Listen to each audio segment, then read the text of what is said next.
Hi new moms, welcome back to my channel.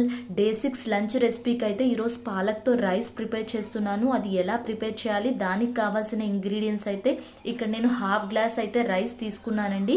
So ఒక బౌల్లో add చేసి ప్రాపర్గా అయితే వాష్ చేయండి. ఒక 3 టైమ్స్ అన్న నీట్గా వాష్ చేయండి.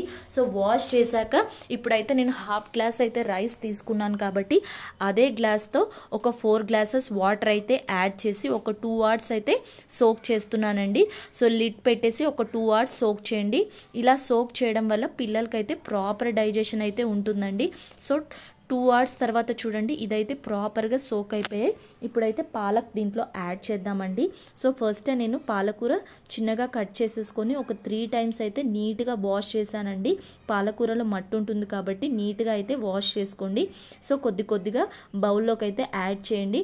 మీరు కావాలంటే కుక్కర్లో కూడా ఒక 3 విజిల్స్ పెట్టచ్చండి. నేనైతే బౌల్లోనే పెట్టేస్తున్నాను. సో స్టవ్ మీద పెట్టుకొని సిమ్లో పెట్టుకొని అయితే ఒక 10 మినిట్స్ అయితే కుక్ చేసుకోండి. చూడండి, సిమ్లో పెట్టుకొని కుక్ చేసుకోండి, లేకపోతే మాడిపోతుందండి. సో తర్వాత చూడండి, ఇది ప్రాపర్గా అయితే కుక్ అయిపోయిందండి. ఇది కొంచెం అయితే కూల్ అయిపోవాలి.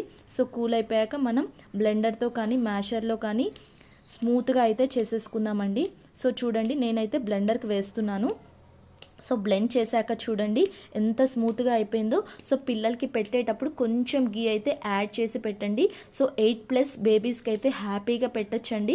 సో పిల్లలు పాలకూర కానీ ఏ ఆకుకూరలు సరిగ్గా తినదు, ఇలా స్మూత్గా చేసి అలవాటు చేయండి. పిల్లలు కూడా చాలా ఇష్టంగా తింటారు.